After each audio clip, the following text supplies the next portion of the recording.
Voilà le petit Waya.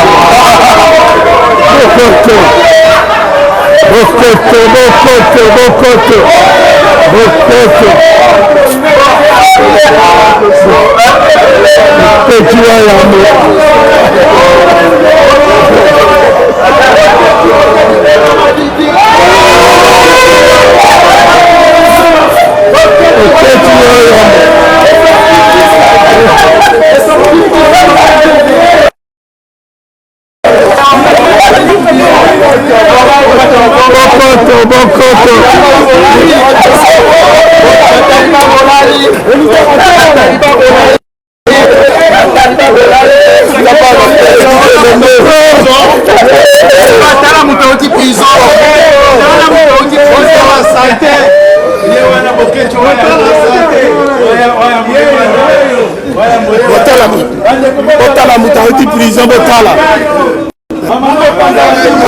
Botala Moutaouti prison.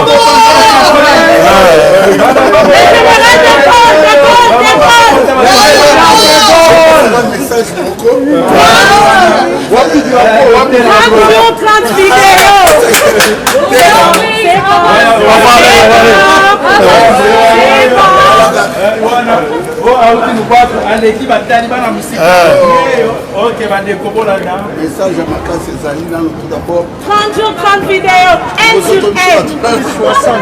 Attention.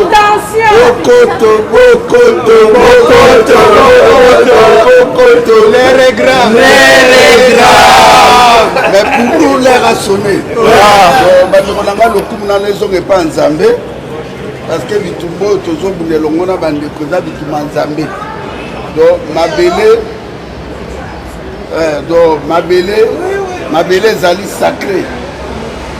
Donc, ma belle Zali sacré, na vie na biso. Donc, beaucoup tu vois, en botant, on a vu Sarabino que Basali Bazali peut pas pour Nami Basra. Amen. La détention à Bango et le Belinga peut le remonter. Échanger de échanger un peu l'arrière. Donc, et caler un peu l'arrière. Les raisons de tout le monde ne sont pas attendre Zambé. Zambo appelle ça qu'ils sont ma belle. On a Bandekolanga, tous sont dans Zambé, on appelle ça qu'ils sont ma belle. Bino Bandekolanga, soit disant Congolais, Bakran, ou bien Basewa, pour abandonner Zambé. Pour faire Nzambe au Congo. Pour bénir biso tozu bomengo na biso to kabelango par Rwandais motokari du politique kanam marionnette imbécile Félix Tshisekedi. Donc Félix na combo à Dieu tout puissant, le créateur du univers. Na combo à Seigneur Jésus-Christ. Alléluia. Na combo à Papa Kimbango amona qui passe na prison. 30 ans likola mboka wana na kombo ya ba Floribert Chebe ya ba Armand Tungulu ba Patrice Emery Lumbumba ba Cédric Nyanza ba Rosine Kelichimanga Ale Moloto ba koko na ngai nyonso o ba fundaka po na mboka wana ba koko na ngai batikela ngai héritage ya mabele mais lelo na kondi mateke nazala esclave na zoba moko bolokola Félix Tshilolo pouvoir sans pouvoir il est très bourrique Félix zoba Félix na zo biso na komba 15 millions de morts ngai na kokata kingo na yo na yo Félix Tshilolo na kokoma yo Kanambe donc la chose nzambe akele kotianga wana nzambe matisinga lisusu na trône.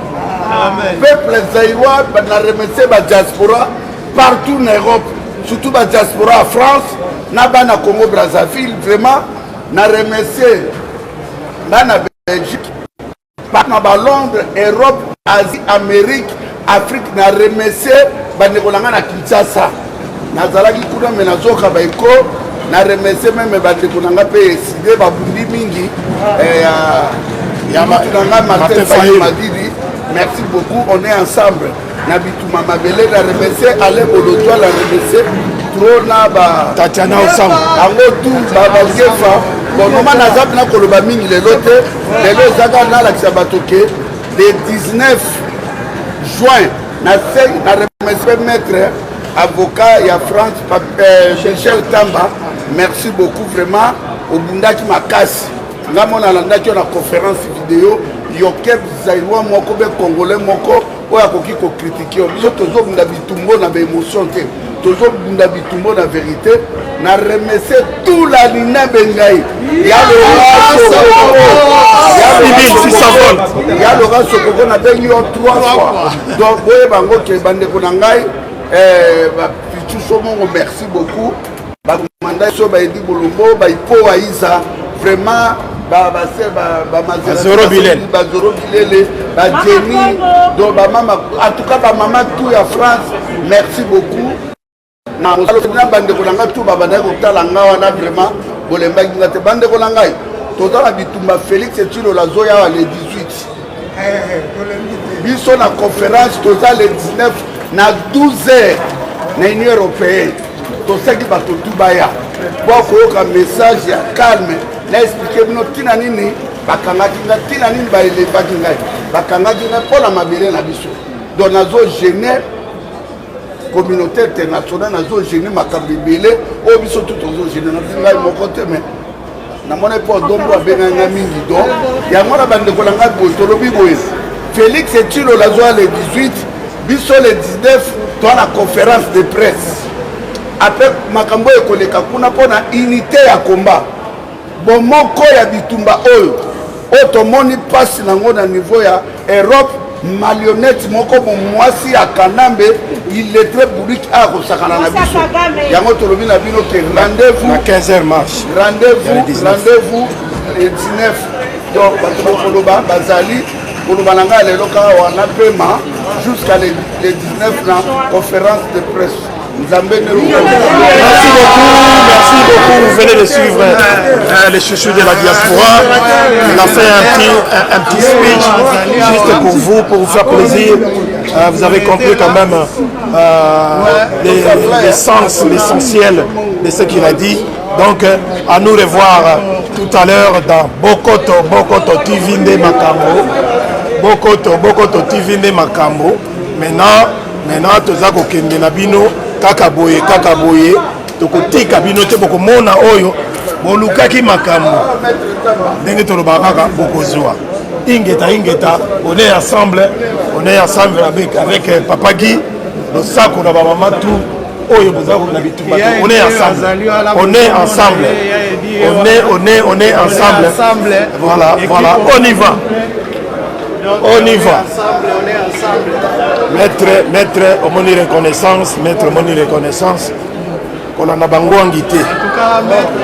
On a bangwangi te. On a bangwangi te.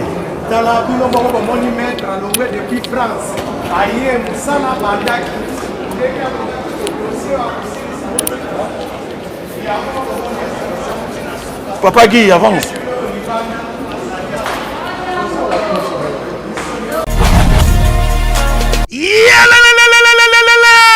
Changement de fréquence, changement d'adresse chez Djonga. Bolela kitro, oh esika ya bino moko ezali te boyeba ke Djonga azuli bino solution. Azu esika ya ye moko akofandisa idéologie, esika oyo ba Congolais tout bakobanda koya kokutana na ndenge ya defwa te. Chez Djonga de awa bokokuta biloko nyonso bolingaka ya kotumba lokola ntaba ya kitoko pe elengi, soso ya kotumba, ngulu ya kotumba, poaso ya kotumba. Esengeli koyeba ke chez Djonga de bafongolaka kobanda mokolo ya mardi ti dimanche. Awa nde sika ambiance ezali kolala, adresse eza kaka se moko. Chez Djonga de weekend boza deja ya kosepela po awa ambiance elalaka awa na ndenge ya defwa te. Chaque vendredi bobanda kozwa Suzuki Luzubu 4x4 yende muta kosepelisa bino na ndenge ya kosakana te, oza kulia, oza komela, oza kopina. Pe chaque samedi ekobanda kozala nde CNN Alligator na ba artiste mosusu bakobanda kosepelisa bino na makinu ya defwa te na bakunga ya kosakana te. Et puis chaque dimanche sombele suka bisanga nde bokozwa les grands chanteurs Emile alias de Mingongo yende muta konde ko palola awa boko sentir betue ba ou différence yena.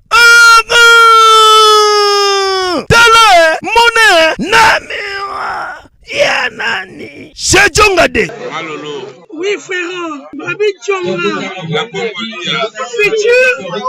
Futur. Hein? Nous te reçons la 50 boîtes. Le Katakin, c'est Djonga. Soki olingi osala ba réservation obengi na ba numéro oyo pe bakoservir yo joli kitoko chez Djonga D yango nde moboko ya ambiance na kati ya Paris. C'est naturel soin.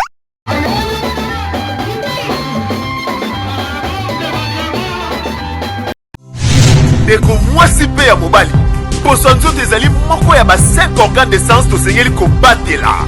Sur le trône du cosmétique, il n'y a qu'un seul monarque, la fondation GLB. Mes amis, je vous prie de bien vouloir utiliser le lait de beauté Déborah, le lait de beauté aux extraits de plantes naturelles, le lait de beauté qui élimine les taches noires, de vergetures, de tampons, le lait de beauté Déborah à utiliser matin et soir. Lait de beauté Déborah, il y a un déquilé. Le lait de beauté Déborah, assimilable aux peaux brunes et aux peaux marronnes.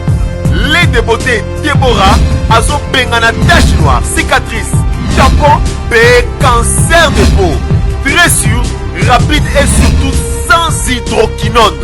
À appliquer matin et soir pour un résultat sans pareil. Ah, Fondation GLB, n'a pas ce nini. Fondation GLB, ils ont qui samba, et kota qui libinja, parce que mandaka, mata, basangus, tine yali, poani, kolokanjete, et ça la bino nini, Déborah. Ma fouta Déborah, et ça mis la plante naturelle. Ma fouta Déborah, et kati bango baoba. Ma fouta Déborah, kati, kata, bao, bao, bao, bao. Ma fouta Déborah, sucre ma fouta. Yaka Kosomba, lait de beauté Déborah, na rond-point Super Lemba, l'établissement Trinita, juste en diagonale, il y a station Total. Vous pouvez nous contacter sur plus 243 97 70 36 457. Ah, Fondation GLB, ngay na bino simbali sakanya. Mafuta Déborah, kilelo. Cabinet cosmétologique Dr Guilain le Bourgeois. Zambé ya loposo. Okomaki na poso lokwa ya nyama, lokola ya nkewa, lokese to bengando. Docteur Guilain le Bourgeois azo zongi sa poso na o neti na film. Pour être très belle et naturelle, c'est quand t'es Guilain le Bourgeois. J'ai ma taille et ma peau, mon secret c'est Guilain le Bourgeois. J'ai de la peau. Capador ta Guilain le Bourgeois. Ya boye bazuwa. Basero balinga cimenterie vanda. Ta ya kano. Ta ya ndroi. Ta ya kilo wanga. Ozuwa. Docteur Guilain le Bourgeois pour voir le poisson. Pour vivre parce que pour les enfants on a besoin de place dans mon quoi. Pour finir. Pas de peine de beauté. Oui, pendant peine de beauté. On a la peau à bébé. On a vraiment la taille bien. Tibeleza malunga fumamwela. Trouvez-nous sur boulevard Lumumba sur arrêt Bethany en face de la Robank. Nous sommes à KPC, Bandundouville, Matadi, Anangola chez Nganda, Maman Monique, na Marthe, à Luandaville. Cabinet cosmétologique Dr Guilain le Bourgeois, une réponse potentielle à toutes les peaux malades. Au Kabola Batouba territoire, na Katia territoire. Chomongo Pichou, l'homme de la situation chez Mongo Pichou. Tabarila Milayi, Nengeto Betaka, Biso Tam Soto Beta Toto Kene, Ngamura Bango, Bango Bazo Izonga Bazo Yakoto. Donc, après Sabino, moi, Malobanaye, Boyokaye, Azali très fatigué, très fatigué, mais Maman Didi a levé, Azana Kimi a collé en botte, a mbote. Le but n'est pas arriver à Yémé Bokecho et à Mouchichu de la diaspora. Merci à Edi Bolombo. C'est ça aussi la famille. Le bandit qui a des démarches, on a Edi Bolombo, il y a Edi Bolombo, petit bateau, il combien aller-retour. Parrain. Voilà, donc à un moment donné, pour nous, tu y as paiement, tout ça, le terrain, tout ça, et donc on a fait le travail, pandémie, Zaki facilité, c'était un procès politique. Raison et interpellation de tout le monde qui a raison de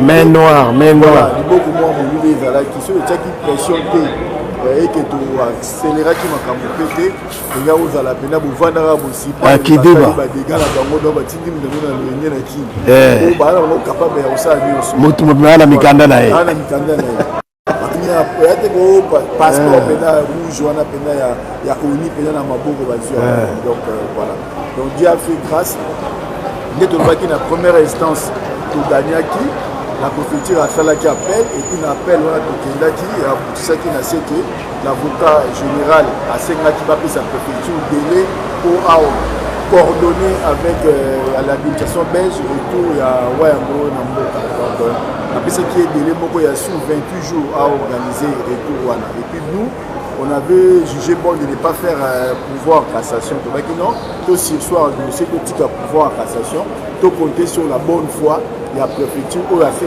ça y est délai pour organiser les choses là l'administration belge par raison ou c'était plutôt par rapport au fait que ils a dans la crise sanitaire il faut pas coordonner sur le retour assurer que ma camion est bien et qu'il fallait faire par vol donc on va organiser aussi la place on va accompagner et tout ça donc on a laissé faire et par la suite bon on a entamé la démarche judiciaire. Donc les gens doivent comprendre que Kangaï m'a beaucoup côté.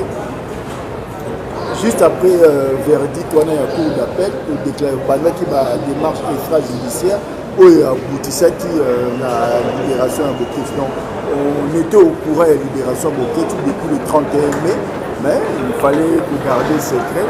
Il fallait tout mais la montre va d'abord. On a les éléments dans la boucle. Il y a la montée de ma sentiment. Dans le 31 mai, on avait la note, la décision verbale. On a demandé à ce que ça soit notifié. On l'a notifié, je crois, début janvier, le prénom de l'idée, je demande le tout. Et donc, du coup, on a pu évacuer. Après, on va les 10, 11h25 à Paris, et puis après, on a Awawa. Donc, voilà. Donc, regardez qui a un secret d'État, parce que tout le monde a qui dossier, c'est comme si ma beaucoup bourré, et ça là qui on a pour nous et salir le dossier. On n'a pas voulu exposer le dossier jusqu'à la libération. On a dit que nous avons avocat, babini la sorte, avocat monsieur babini.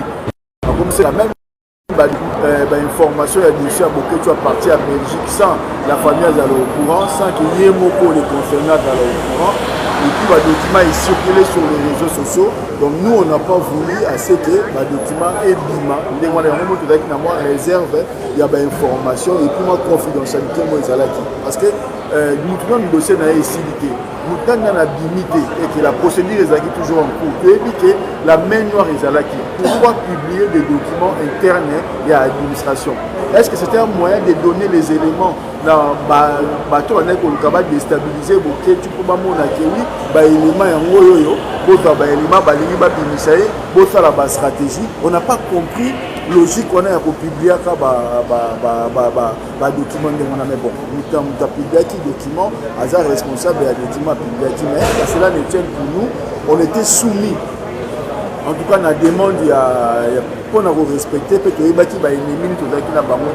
y a obligation de protéger le début jusqu'à la fin pour nous éviter et voilà donc le tout à Bruxelles nous on a maître Michel Tamba pour conclure le dossier au Bandaki la famille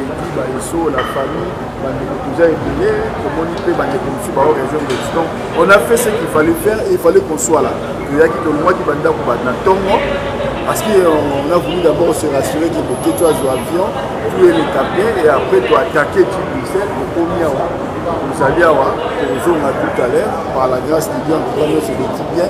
Nous avons ça, la manière de ça, a commis libre. Et maintenant, on va faire le reste pour les alliés, pour nous dans la psychologie, pour la macambétalie. Recours par rapport à tribunal administratif pour la télévision.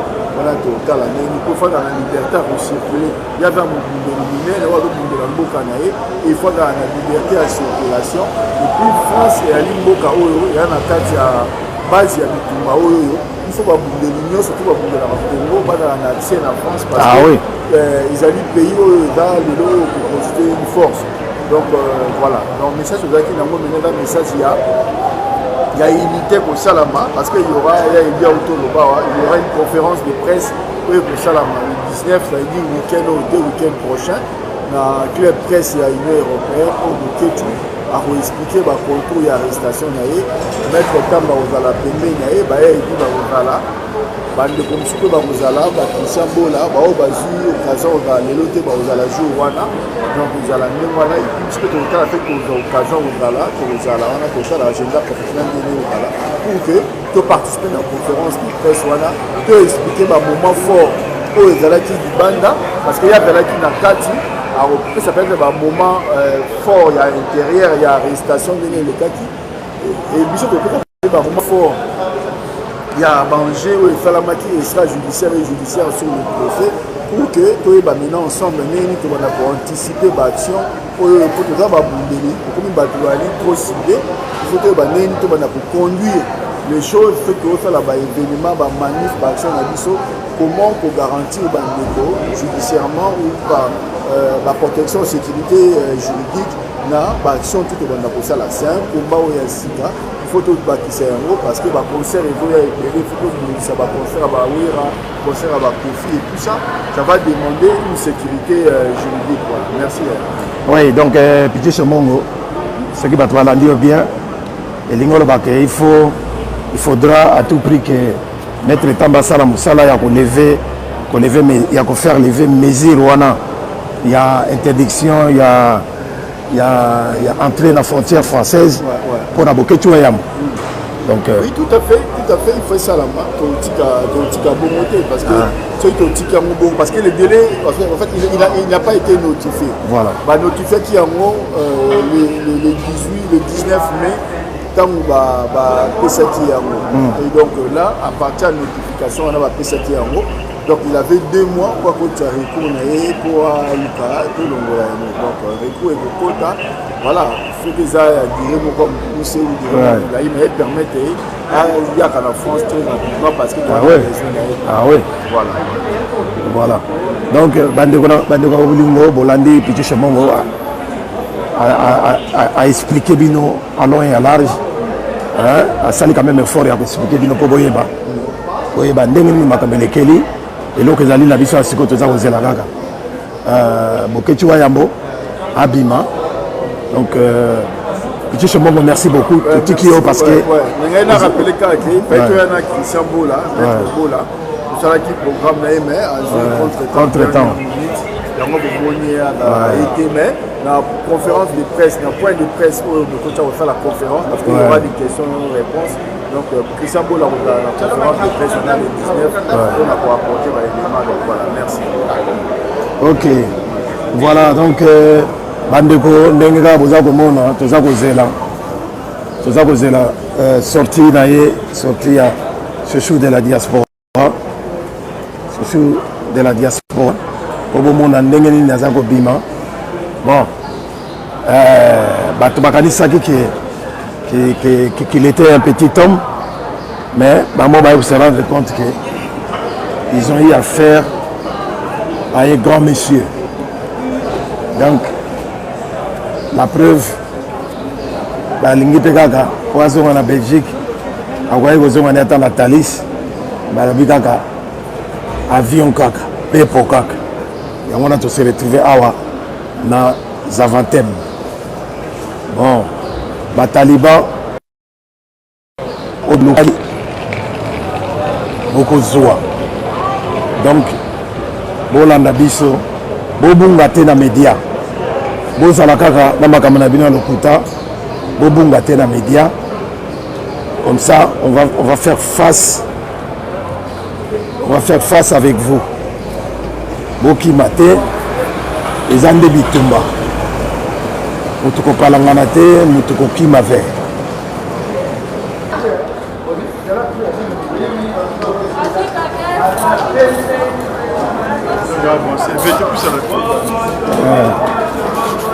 bon on va se rapprocher un peu plus près de la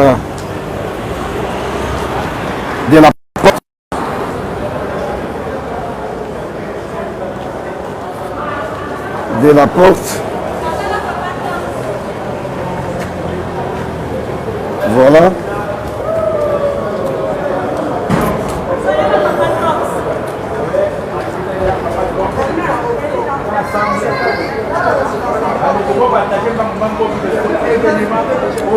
Voilà, donc dans 2-3 minutes, c'est la sortie.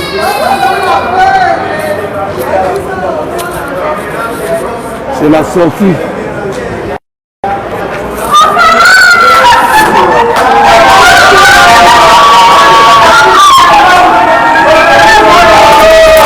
Voilà le petit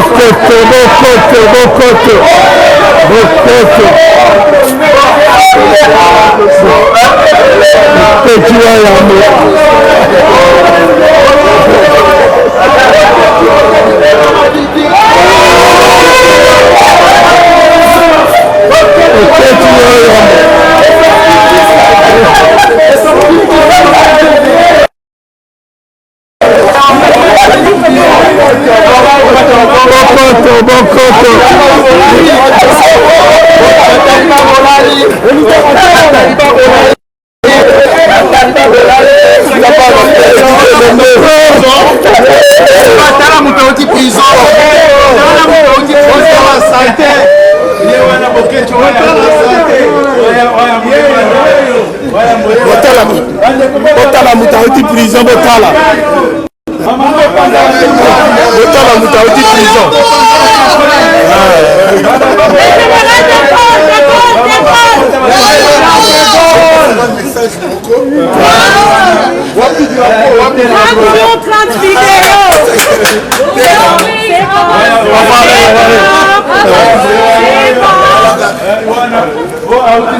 aleki batali bana musika ok bandekobola na message ya makasi ezali nano tout d'abord 30 jours 30 vidéos 1 sur 1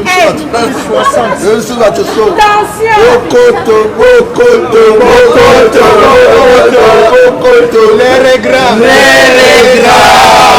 mais pour nous l'air a sonné bandekolanga lokumu na lezonge pa nzambe parce que bitumbo tozobunda longo na bandeko eza bituma nzambe donc mabele ezali sacré donc mabele ezali sacré na vie na biso donc boketiwa ya mbotango nayebisaka bino ke basali bazali mpe baponami basali amen badétation na bango elobelinga mpe eloko moko te échangenga mpe na rien donc ekalenga mpe na rien ndenge eza lokumu nano ezoka epata ta nzambe nzambe oyo apesaki biso mabele wana bandeko na ngai tozongela nzambe oyo apesaki biso mabele bino bandeko na ngai soi-disant bakongola bacran oube bazaiwa boabandone nzambe bopesi nzambe mokongo nzambe abenir biso tozwi bomengo na biso tokabela yango barwande motoka ridi politique na marionnette imbécile Félix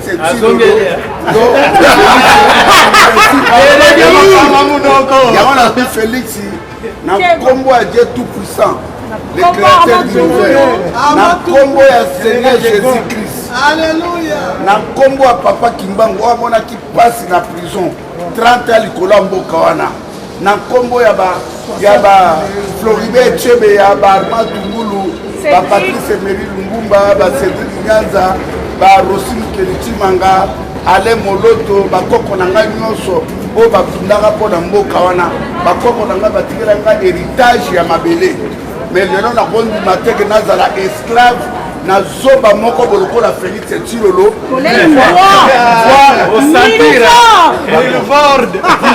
sans pouvoir il est très bourrique Félix bazoba ozimboka biso okabi yango Félix nazoyebisa na komba 15 millions de morts ngai nakokata kingo na yo nakoboma yo Félix Tshilolo nakoboma yo Kanambe donc laso nzambe akende kotianga wana nzambe amatisinga lisusu na trône peuple zaïrois na remercier ba diaspora partout en Europe surtout la diaspora en France, na Congo Brazzaville, vraiment, na remercier na Belgique, na Londres, Europe, Asie, Amérique, Afrique, na remercier bandekolanga na Kinshasa.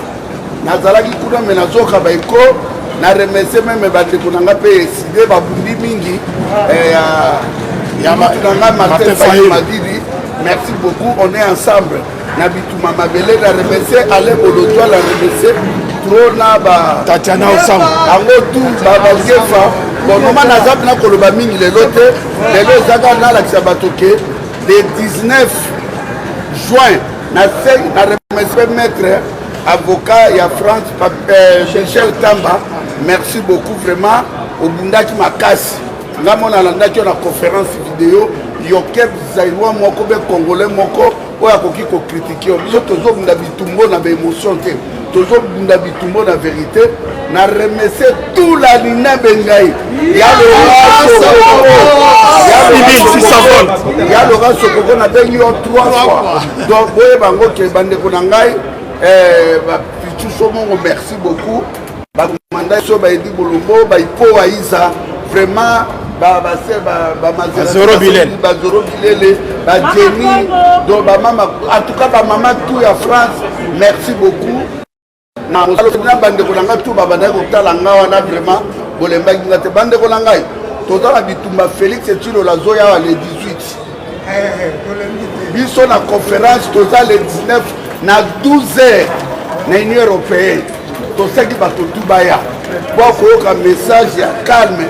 Na expliquer bino tina nini bakangaki nga tina nini ba elevaki ngai bakangaki nga mpona mabele na biso donc nazo gêner communauté internationale nazo gêner makambo ebele oyo biso tout tozo gêner na ngai moko te mais namoni mpo dombo abenganga mingi donc yango na bandeko na ngai boye tolobi boye Félix Etilo lazwa le 18 biso le 19 toa na conférence de presse après makambo ekoleka kuna mpona unité ya combat bon moko ya bitumba oyo otomoni passe nango na niveau ya Europe marionnette moko mwasi ya Kanambe il est très bourrique à kosakana na biso yango tolobi na bino ke rendez-vous à 15h marche rendez-vous le 19 donc bato koloba bazali koloba nanga lelo kaka wana pema jusqu'à le 19 na conférence de presse.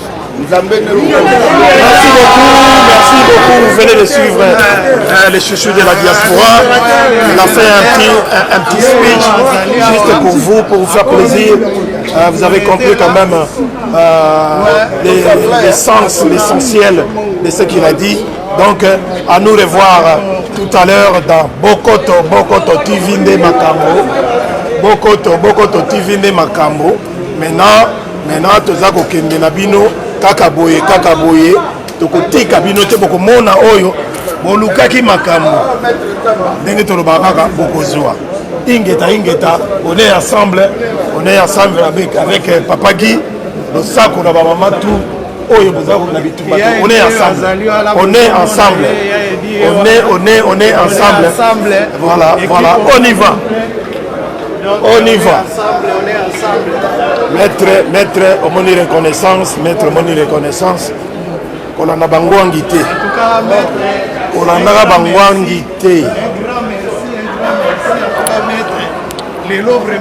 Kolanda bangwangi te.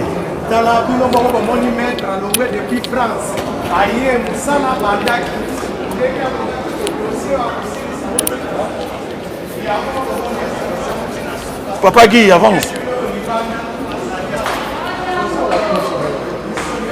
Bana poto, bana Asie, bana Europe, bana mokili mobimba, na memeli bino bonne nouvelle le na Crème Miracle est un produit naturel et ça me bongo na soyamba c'est 3 ans. Ça te traite, ça rajeunit la peau et ça embellit ta peau aussi en même temps. Tokutana bongo le 30 juin, oyoti le 3 juillet, na salon David, bana nyonso ya Paris, na Saint-Denis, tokutani na salon David. Ozu métro et kendara Strasbourg, tokutana wana na salon David. Crème Miracle zana na réduction ya kafu il y a 20%. Il y a un problème na yo ya peau, ozana problème ya vitiligo, ozana problème ya non-uniformité du temps, ozana problème ya bouton, ozana problème ya tache noire due à l'hydroquinone ozana mwana ya albinos ozana ndeko albinos yo oyo nyoko makana problème ya peau ozana bandeko bazana Afrique ozana bandeko bazana Australie ozana bandeko bazana Canada na Belgique na Quepan na Irlande bonne nouvelle ezaka tokutana du 30 juin oyo na 3 juillet Crème Miracle zawana na maman Tina la Fez l'international maman ya Crème Miracle azana Paris pour na ko servir bino boya na ba problème na bino Crème Miracle éco résoudre ango. Notez bien, c'est la seule crème au monde qui a été fabriquée à base de la bave d'escargot pur. C'est 3 années, ça te traite. Ça rajeunit ta peau et ça embellit ta peau. Tu peux mourir 100 ans, mais toujours jeune et toujours belle grâce à la Crème Miracle de Maman Tina, maman internationale, l'ambassadrice de la paix, la dame du cœur, Maman la Fez, Abengi Sibino, Boya de partout dans le monde. Notez bien que réduction Ezaya 20%. Maman Tina, la dame du cœur, la femme avec un cœur en or, l'unique et la seule femme, le vrai et l'original. Abengi bino boya ebele balanda yesu pona mapa biso tolanda Maman Tina pona solution à l'opposition na biso balobi na Crème Miracle ya Maman Tina la Fez yaya bayaka kakaka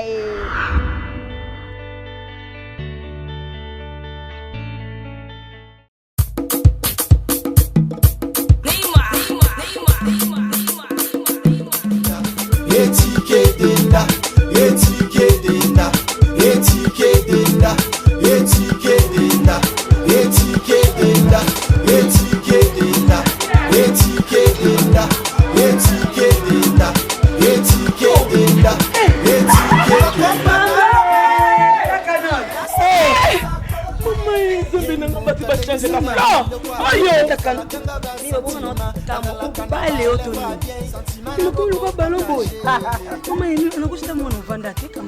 na telema na toza awa tai toza awa tai ya maman Nicole Malonga donc aza partout dans le monde.